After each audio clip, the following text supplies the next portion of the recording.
This is CBC Winnipeg News.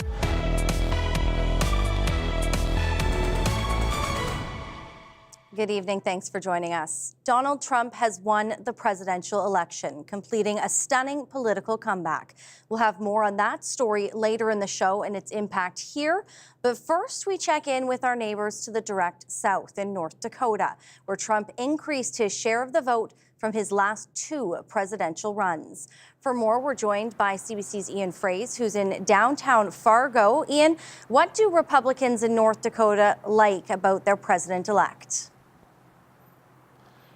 Brittany, we keep hearing it's about the policies, not the person. Yes, Trump supporters get it. They know that his rhetoric can be inflammatory. But what his supporters would rather talk about are the promises Trump's made. Promises they think he can keep, like fixing the economy, taming inflation, and securing the border. Earlier today, we went out in Fargo to talk to people, Republicans and Democrats alike, to ask how they're feeling. Waking up in America's Midwest, one morning after a divisive presidential election, Jordan Falcon is getting a jolt of energy. I had a hard time sleeping last night. It was very jittery because it's just so unknown. It's so unpredictable. Trump just won. Even before Donald Trump was declared president-elect, Republican supporters were already in a winner's mindset at their election party. Look around you. Everybody's talking and having their munchies and whatever. Ken Tanner could see the signs of a Trump victory. I was surprised to see 3 red MAGA hats on the airplane on the way. You don't see that very often. People are getting braver. Over at the Democratic Party that night, Kamala Harris supporters were clinging to hope. I have a hard time believing what I'm seeing right now. But by Wednesday morning, the election results were as fresh as a cup of coffee. I think the country needed a change and a change of direction with the economy, with foreign policy. Meanwhile, at a popular breakfast spot, many diners were thrilled. Well, the guy I voted for won. The majority of people thought we were going in the wrong direction, and I as well. Trump won North Dakota with 67% of the vote. It doesn't always say the right thing, but his intentions and everything else are good. While Democrats may feel differently, on this morning they were licking their wounds. This is the only country that you can elect a convicted felon, a pathological liar, a womanizer. But he says he won't let his feelings of doom and gloom win. Even though we couldn't see it, the sun came up this morning. And it'll come up tomorrow morning, and we'll be all right.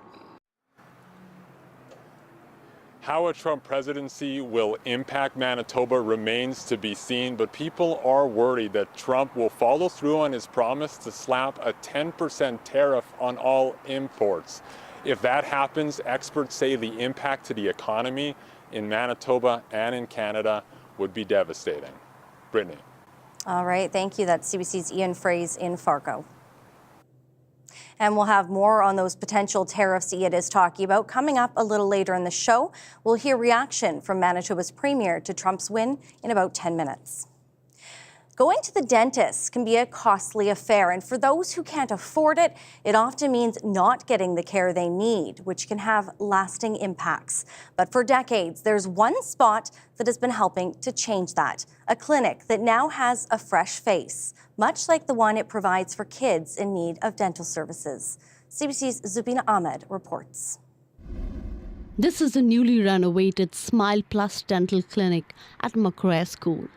Children coming from low-income families can receive the dental care they need here at affordable or no cost. Pam Godfrey's daughters have been getting dental care from this clinic for over 10 years. She says the dentists were a big help when a teenage daughter chipped her tooth. So they did I think it was 8 treatments, and it was $30 each time. Yeah, so it really helped, and because she needed to get that tooth fixed, and then they also did a filling. So she had a lot of work for, like 2 months straight. It was almost daily to come in here and get her teeth fixed, and now she can smile with confidence, so it's great. The renovated space now includes new X-ray machines, TVs, and improved privacy. Dr. Tara Kennedy is one of the dentists who provides pediatric care. She says this program is a huge asset to the community. By offering care at a set cost, we're breaking down some of the barriers that exist to providing routine care. The treatment that I provide here is the exact same treatment that I provide in a private practice setting. We just don't have to have the discussion of cost. The program has been around for more than 30 years and caters to 3,000 to 4,000 children each year. Robin Thompson is a senior dental assistant at the clinic. She says families need to qualify for this program. So our program is based on total household family income and also the size of the family. So our scales are similar to that used, for Manitoba housing and for legal aid. Like, we follow the same sort of income guidelines. Thompson says they also do outreach programs and provide dental screenings and oral health education in various Winnipeg schools. Zubina Ahmed, CBC News, Winnipeg. This year, cheer boards across the province say they're seeing a rise in people needing holiday hampers. In Brandon, organizers say there's more requests than room to store them. CBC's Chelsea Kemp has the story. Chantel Hutchison pushes her son on a swing. She's worried about the cost of the upcoming holiday season. Hutchison lives on disability and says she will skip meals to make sure her kids have enough to eat. She says she counts on her Christmas cheer hampers to celebrate the holidays. With presents and then trying to figure out a Christmas supper, it can absolutely be daunting. Brandon Westman Christmas cheer volunteers say they're expecting to help at least 1,500 families like Hutchison's, but they only have room for 1,100 at their headquarters. The cheer board says this means they're counting on their Adopt a Family program. It gets community service groups, church groups, businesses, and other volunteers to pay for, build, and deliver their own hampers to families. Yeah, there's a lot of satisfaction when I talk to people that have adopted families. It's great for the children and the adopting family to experience it and to go shopping knowing they're doing something for somebody else so that needs it. Cheerboards in Winnipeg, Morden, and Winkler all say demand is up for hampers. Brandon Christmas Cheer says it will need at least 400 Adopt a Family volunteers to ensure everyone who asks gets a delivery.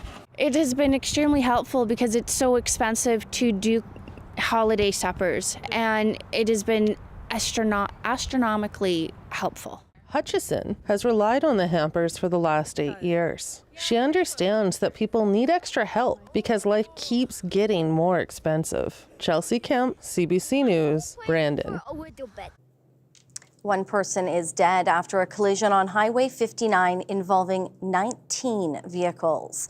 It happened around 6:30 this morning, just south of Spring Hill Winter Sports Park. The RCMP say a vehicle heading south lost control on the bridge. A chain reaction of crashes then followed. A 55-year-old man from Tyndall died. Icy road conditions are considered a factor in the crash. Investigators are now looking for dash cam footage from anyone who is traveling in the area between 6:30 and 7 o'clock this morning. And a second crash on the Trans-Canada Highway sent 2 people to hospital with serious injuries. The crash happened around 7:15 this morning near St. Francis Xavier. Police say a westbound truck lost control on icy conditions on the Assiniboine River Bridge. It crossed over the median and hit an eastbound semi-truck. The semi ended up in the south ditch, partially in the river. Let's bring in weather specialist Riley Lachak. And Riley, we were talking about this yesterday when there was a crash as well. Those conditions, first thing in the morning, right really up till rush hour and sometimes beyond, really can be treacherous. Exactly, especially when we're in this season where we're freeze thawing, especially through those early morning hours, as temperatures dip close to or below that freezing mark over the next few mornings. Do expect another few mornings where we could see some icing on the bridges. Looking at temperatures from early this morning. -5 is where we got down to at the airport, closer to downtown, actually more like -3 early this morning. -1s for Dauphin and Swan River. Temperatures like these, very good conditions for some of that ice to be forming on some of those bridges. So do take care, especially through the morning commute, before we get the sun to help kind of burn off some of that ice. Where we got to this afternoon, definitely a little bit more seasonal for this time of the year. 2 in Brandon, 4 in Winnipeg this afternoon. Mainly cloudy skies. We've started to see a little bit of this cloud start to break up finally. We'll see that happening through the overnight period tonight. -2, partly cloudy in Winnipeg. Waking up to a mainly sunny 0 first thing in the morning. And then we're looking at sunny and breezy 8 for the afternoon tomorrow, Brittany. So we're looking at a breezy afternoon tomorrow. Could see some ice first thing in the morning once again, so do take care, especially during that morning commute. Yeah, Riley, have you turned that heat on yet? You asked me a couple weeks ago. I have not. Might be time, might be time. Exactly. Thank you. We'll have more local news coming up after the break. Stay with us. You're watching CBC Winnipeg News.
All eyes were on the U.S. election last night, including the Manitoba premiers. Wamp Canoe says his government has prepared to work with whoever ends up in the White House.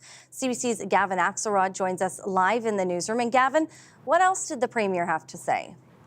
Well, the premier spoke about things like trade and immigration. Now, Trump has talked about imposing tariffs and mass deportation, all things that could impact Manitoba.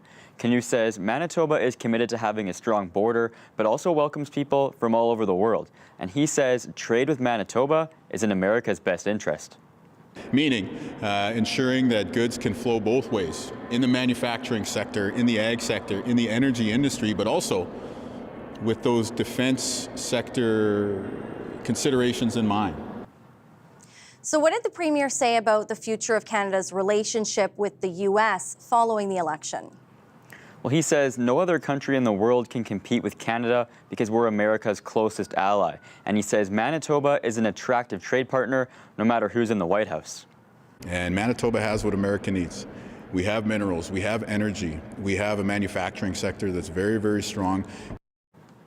So also at the legislature today, the opposition Tories took issue with some changes to the way future teachers will be trained. So what's all that about, Gavin? Well, the Manitoba government recently and quietly made some regulatory changes to the way teachers will be certified. Acting Education Minister Tracy Schmidt says the changes will help combat shortages and eliminate barriers. These regulatory changes that we have made, that we are very, very proud of, are actually going to bring us in line with most other jurisdictions across Canada. But the Tories aren't so sold, and neither is Anna Stockey, a math professor at the University of Winnipeg. One of the changes they're taking issue with is the fact that early and middle years teachers won't need 6 credit hours in subjects like math. So it's extremely important that these students have to take some math beyond high school because they need to be able to teach students. And the people who are going to suffer here are the children. PC MLA Grant Jackson says he wants the changes reversed. Brittany? All right, thank you so much. That's CBC's Gavin Axelrod. Dozens of people gathered for a vigil in downtown Winnipeg last night to remember Brianna Clowes. The 28-year-old mother of 4 died after being found with life-threatening injuries last Thursday. Police have charged a man with second-degree murder. CBC's Alana Cole has the story.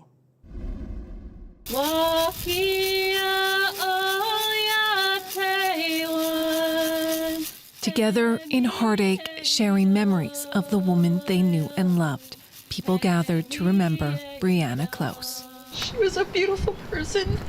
She didn't deserve this treatment, and we deserve justice for her.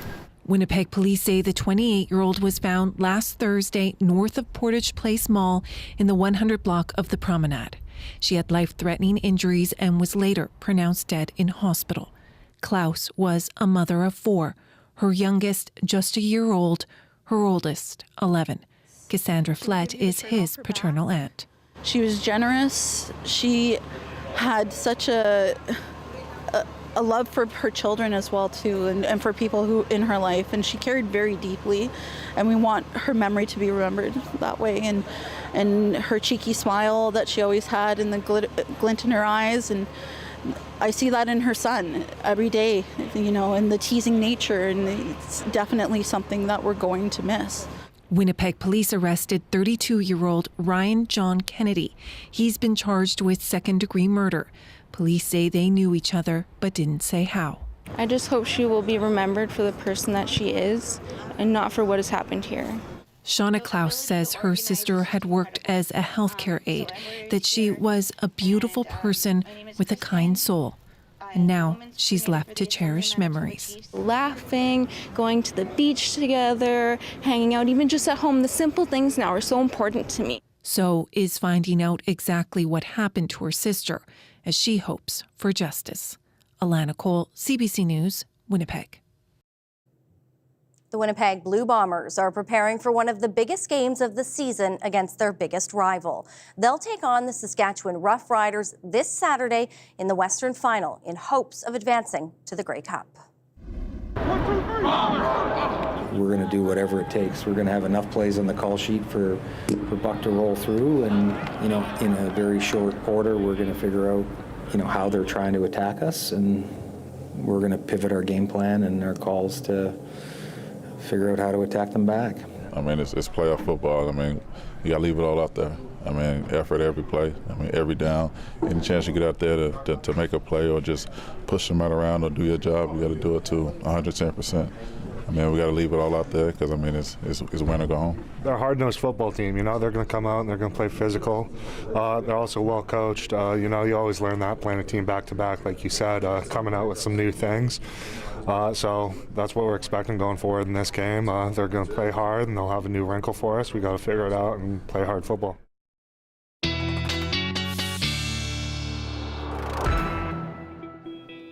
Riley's back now. Riley, we've talked a lot about frost that we've been seeing out here. No snow yet here in Winnipeg.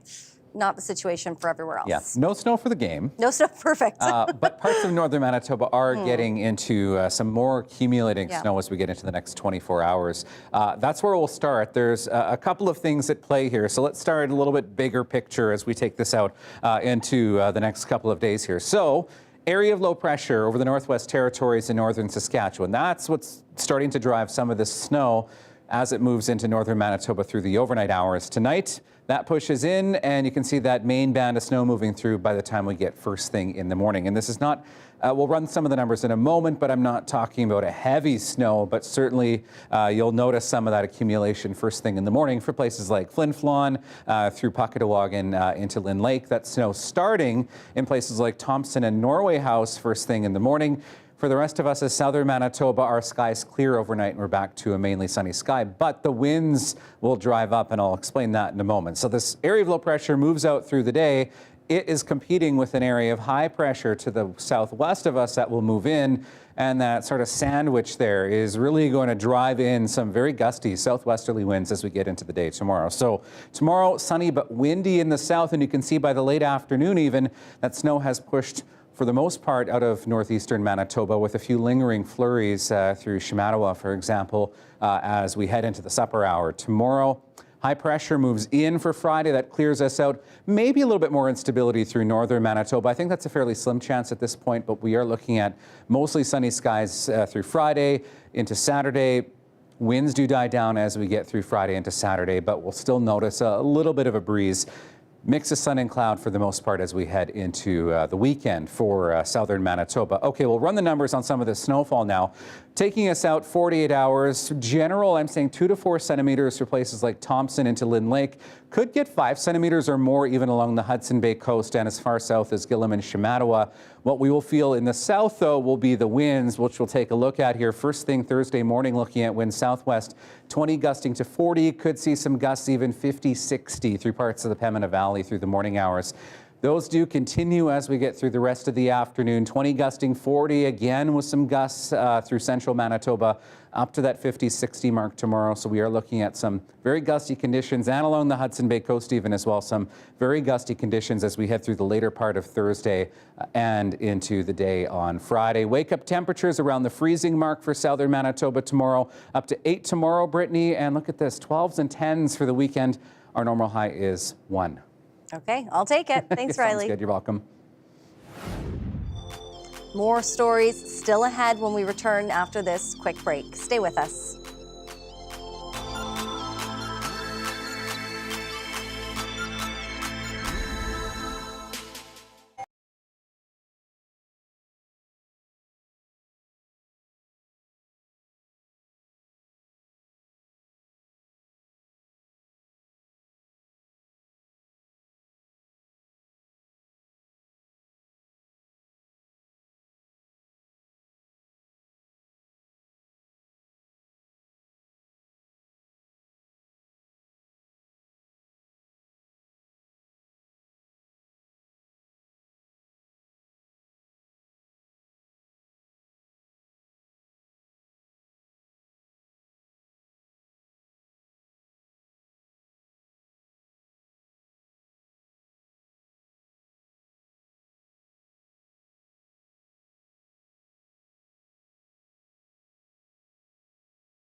Donald Trump has made a stunning comeback, reclaiming the U.S. presidency after a 4-year absence. His party also won back the Senate and may yet take the House. The CBC's Susan Ormiston is in Michigan, where Republicans say the results show that the Democratic leadership is out of touch with Americans.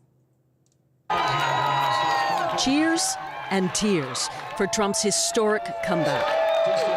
Michigan Republicans celebrating into the early hours. Jason Bright has followed Trump for 9 years. He's the only one. He did it once, and he'll do it again. And we have that faith, you know.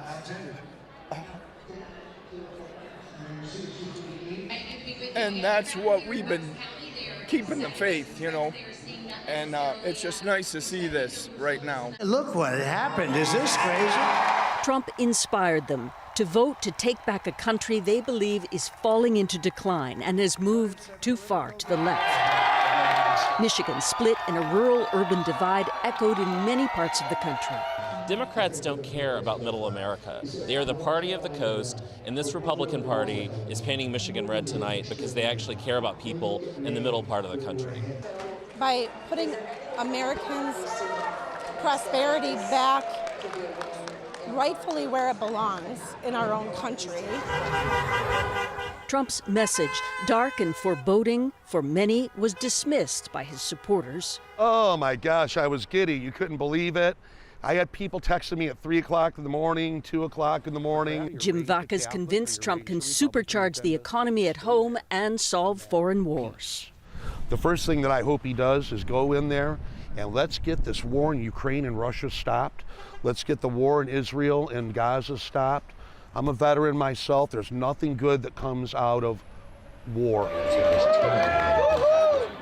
In the end, Donald Trump was able to capture a variety of constituencies, including Latinos.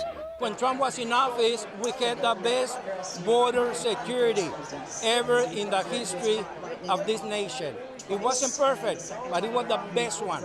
And under Biden and Kamala, we had the worst one ever in history. Donald Trump gave a nod last night to a promise to unite this country, but after one of the nastiest elections in recent history and fears of a grievance campaign once he's in office, America remains deeply divided. Susan Ormiston, CBC News, near Detroit, Michigan. The Democrats' presidential candidate has now conceded defeat in the election. And as Katie Simpson tells us, Kamala Harris's supporters could not be more disappointed. There is a real sense of sadness, a heaviness to the moment now that Kamala Harris has delivered her concession speech, a disappointing moment for her supporters who came here to Washington, D.C. to hear her make that announcement. We saw people who were hugging one another, staffers trying to comfort each other in embraces.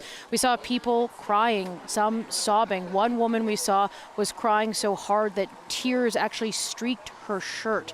That's the intense emotion people who are here to support Kamala Harris are feeling in this moment. The vice president tried to offer a message of unity while trying to inspire her supporters to remain strong no matter what comes in the days, weeks, and months ahead. While I concede this election, I do not concede the fight that fueled this campaign.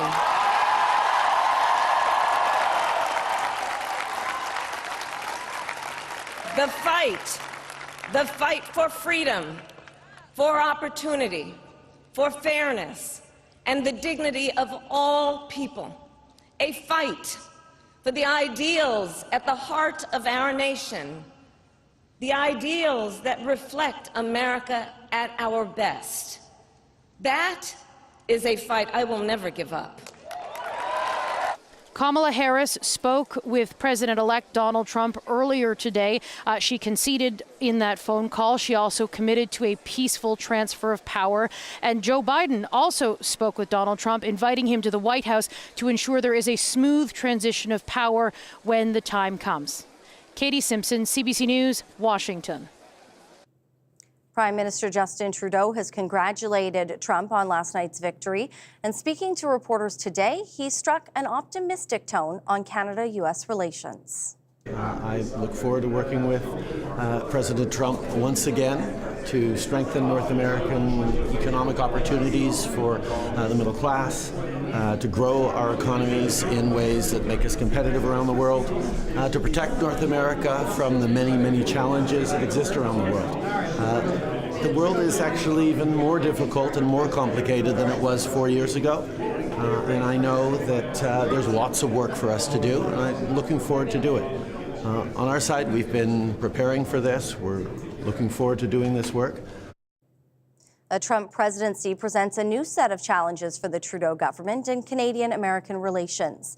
The CBC's Rafi Boudjikanian reports on the view from Ottawa the day after the election. Almost overnight, the main question on this government's agenda, what now? The Prime Minister's words to the returning President Trump, essentially, welcome back. I look forward to working with President Trump once again to strengthen North American economic opportunities for the middle class. But different views on the economy may become one of the bigger hurdles between the two leaders to overcome. Trump has promised to impose a global 10% tariff on all imported goods, including Canada's. We have been very, very conscientious, very systematic about maintaining our relationship. Another Trump promise Canada is keeping an eye on. And on day one, I will launch the largest deportation program of criminals. That kind of talk has the government here on guard, insisting there's a plan to protect the Canadian border, though details are slim.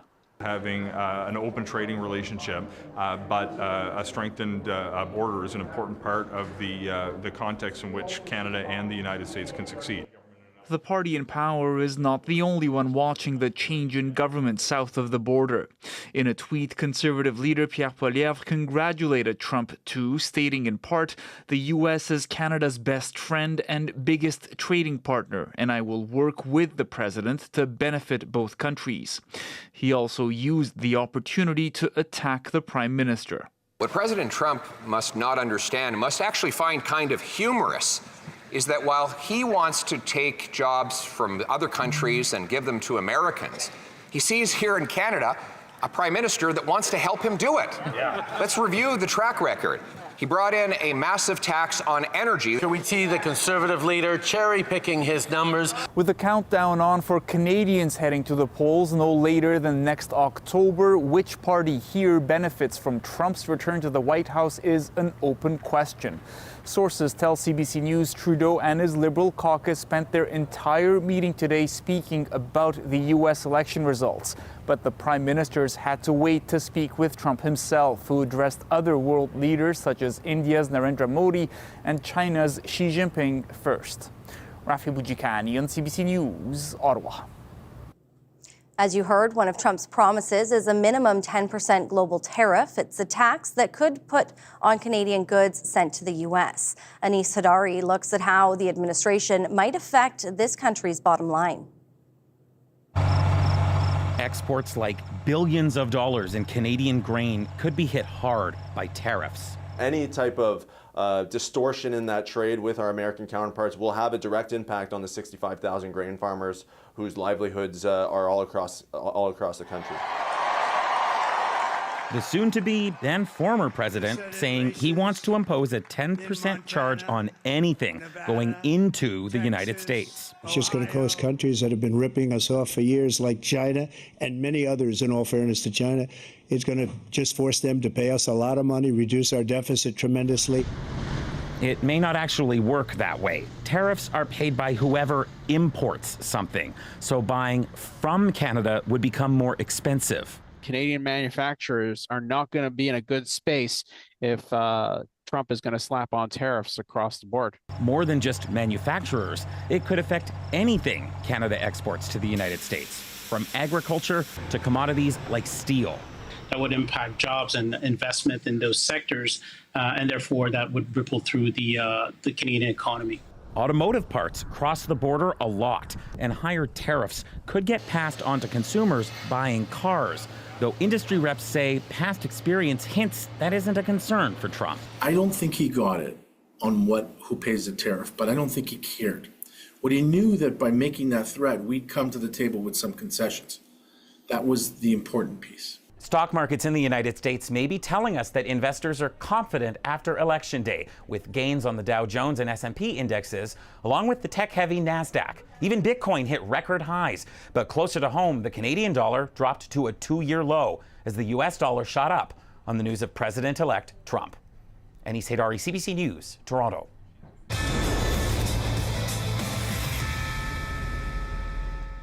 They're big, strong, and tough, and they're about to become Olympians. Flag football has been added to the 2028 Summer Olympics in Los Angeles, and the NFL views that as a great opportunity to bring men and women into the sport.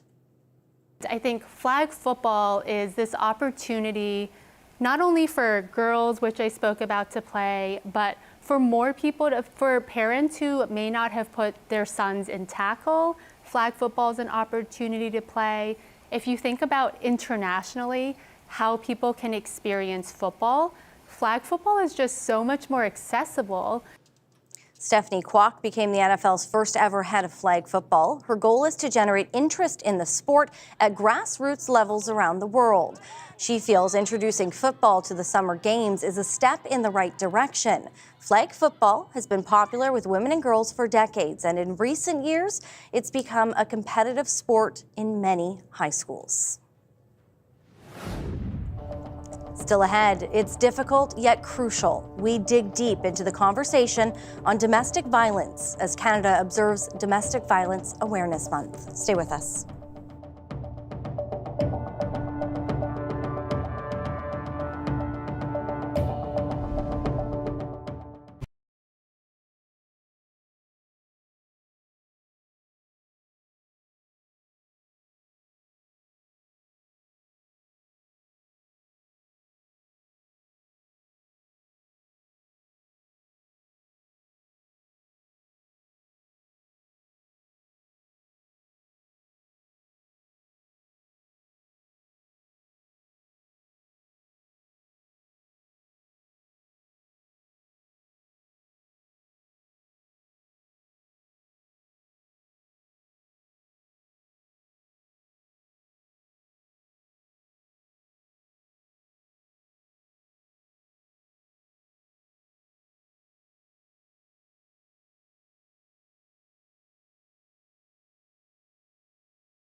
November is Domestic Violence Awareness Month. According to Statistics Canada, Manitoba had the second highest rate of police-reported intimate partner and family violence among all Canadian provinces in 2022. There is work to be done in our province to help protect those who need it. Suzanne Robertson is the Director of Mental Health and Crisis Services at Clinic Community Health. Hi, Suzanne.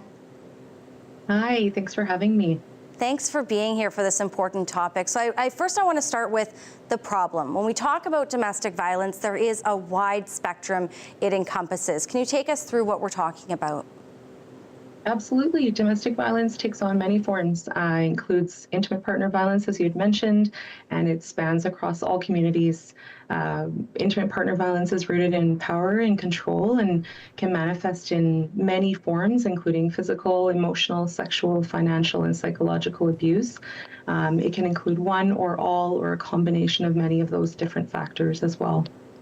So this is an issue that impacts people regardless of race, age, gender, or background. Are we seeing this hitting any group more than others here in Manitoba? Absolutely. As you said, it can affect and impact anyone in any community. However, we do know and we want to make sure that we're cognizant and considerate of risk factors that pose greater risk to different communities, including, like you'd mentioned, race, gender, background, ethnicity, and those can contribute to the risk factors and increased experiences for folks in those community. We've clearly heard from our community partners, advocates, and organizations that there's an astronomical rate of domestic violence and violence perpetrated against Indigenous women here in Manitoba and Canada in general. That's something we've seen a lot and talked a lot about over the years. Clinic says there's a critical need for survivor support services, especially here in Winnipeg. What are we lacking? Where can we do better? I think one of the biggest things that we would want to advocate for is that we have survivor or warrior-led services and that we're listening to what community needs from us to respond and how we have to respond. There's never enough supports, never enough resources available for folks to access. And I think that in listening to the needs of community, we can resource and access appropriately. I also want to really highlight that there's a necessity for resources and increased access for all Manitobans, regardless of where they live and where they reside, and that they are able to access services close to home. I really want to touch on a couple of the programs that Clinic helps with, Hummingbird and Evolve. Can you tell us a little bit about those programs? Absolutely, I'd be happy to. Well, our Evolve program works to support people who have experienced intimate partner violence and domestic violence, as well as working to support those who may use abusive behaviors in their relationships. We believe a large part of prevention is supporting folks who use abusive behaviors to recognize, acknowledge, and identify how that shows up in their relationships with their loved ones. We offer individual as well as group support in that program, as well as some public education pieces to increase awareness and education around that. We also have our Hummingbird program, which is the first community-based response to sexual abuse and sexual violence and sexual abuse, as well as intimate partner violence in community, which includes a medical forensic nursing component, as well as advocates, counselors, and Indigenous cultural support that's available to survivors and warriors to access as they need in accessing their care in a community setting.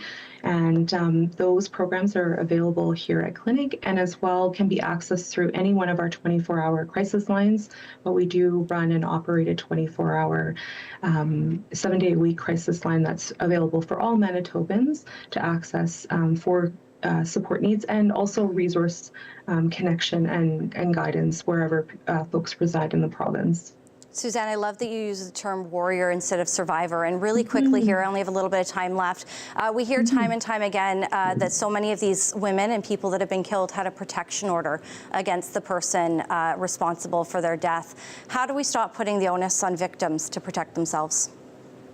Well, I think, as I've mentioned before, working with those folks who use abusive behaviors and violence in their relationships is a huge key for prevention pieces. We can't rely solely on survivors to keep themselves safe. We have to educate folks on what abuse looks like and when it happens in their relationships and that they are engaging in those violent and abusive behaviors. I also think that in order to increase prevention and decrease the incidences of violence that people are experiencing, systems need to work together. We need to work and collaborate closely to provide a collaborative model, a collective response model for survivors to access when they need to be safe and they need to receive services and supports. Suzanne, thank you so much for your time and being here, for helping us discuss this topic. Thank you so much for bringing more awareness and for talking about it openly. It decreases shame and stigma and people hiding their experiences. So I really appreciate you having the time here today. Thanks so much.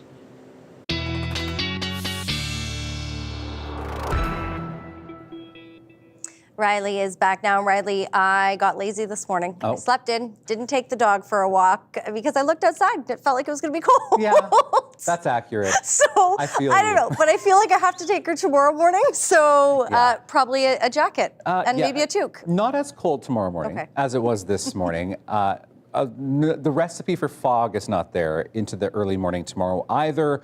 But yes, it's going to be a little bit frosty in the morning again for sure. Here's a look at that dog walking forecast. And we have one from northern Manitoba tonight. I always love seeing pets from all over Manitoba and from our friends in northwestern Ontario as well. This is Thomas. Wendy sent this in from Flin Flon. Thank you for sending this picture, and talkback@cbc.ca. And Flin Flon looking at some of that snow as we get into the overnight period tonight into the morning hours, which I'll get into in your provincial forecast in a moment. For Winnipeg, at least, we're looking at mainly sunny sky, but the time we hit first thing in the morning, 0 with southwest winds, 15 gusting to 30, getting up to 8 in the afternoon, but those winds start to pick up, and we're looking at those southwest winds, 20 gusting to 40 or even 50 or 60, continuing as we get into the evening hours tomorrow night, but a much brighter day as we head into the day on Thursday. I do want to quickly touch on something else that's happening in the weather. This off in the Caribbean, a Category 2 hurricane making landfall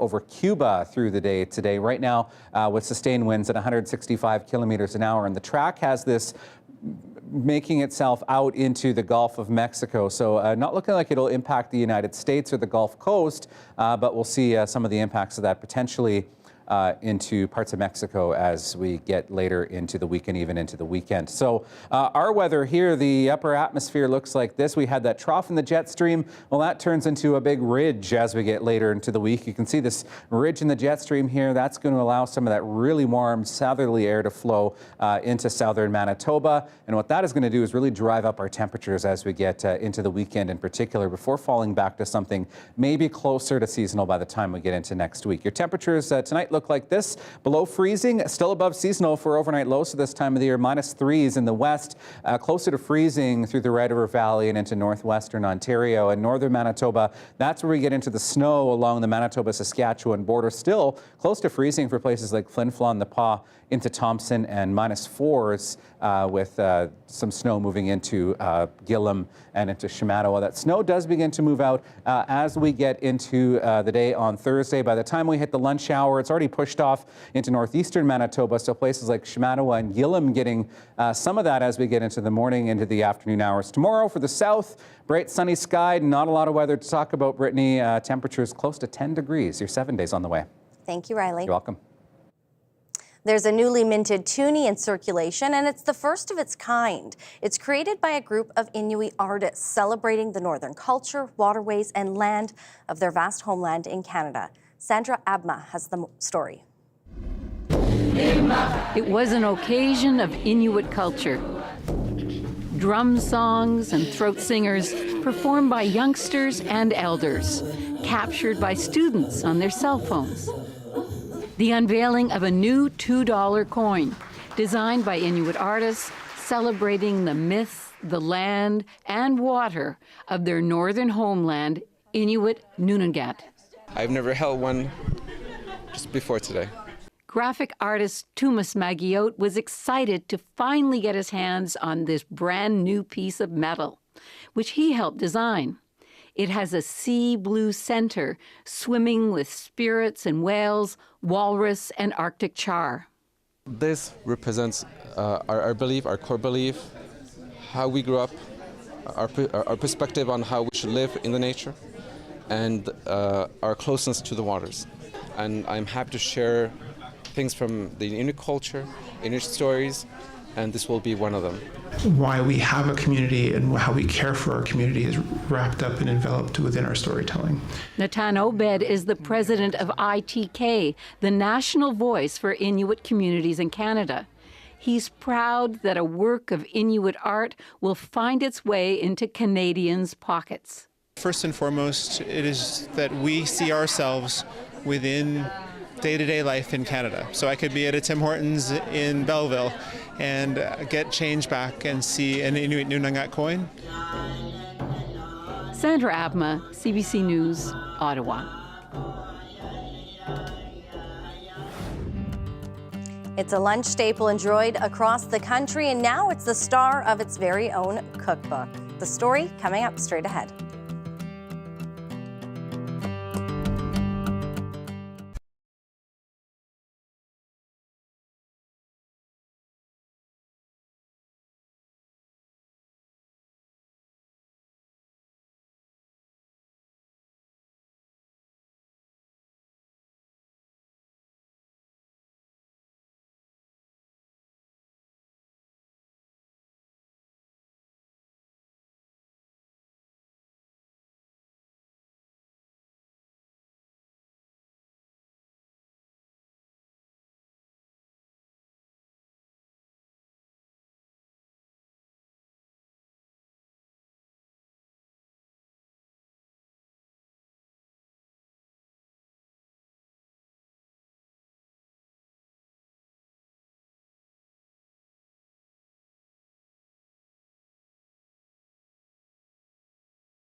Definitely has been a lot warmer than seasonal for this time of the year. So I wanted to remind you where those seasonal highs and lows were. 3.5 degrees, rounding up to 4 in Winnipeg, our normal high for this time of the year at +1. Normally we'd be at -7 for a nighttime low. And look at that sunset at 4:56 in the afternoon. It's getting earlier. Looking at your extended forecast now, 8 degrees for Thursday. Watch those southwest winds, 20 gusting to 40. Then we jump up to 12 degrees for Saturday, 10 for Sunday. Clouds starts to build in as we get into Monday. This ahead of a chance of some light snow as we head into Monday, or Tuesday, I should say. And then clouds clear as we get through Wednesday and closer to seasonal with a high of 4 degrees. Well, a few months ago, you might recall we brought you a story from Cape Breton, Nova Scotia, where people were asked about their favorite Baloney dishes, and they brought everything from Baloney pizza to tacos and sandwiches. Well, now those recipes are the stars, and I use that very lightly, of their very own cookbook. Erin Potty brings us this update on the popular lunch staple in tonight's Daily Lift.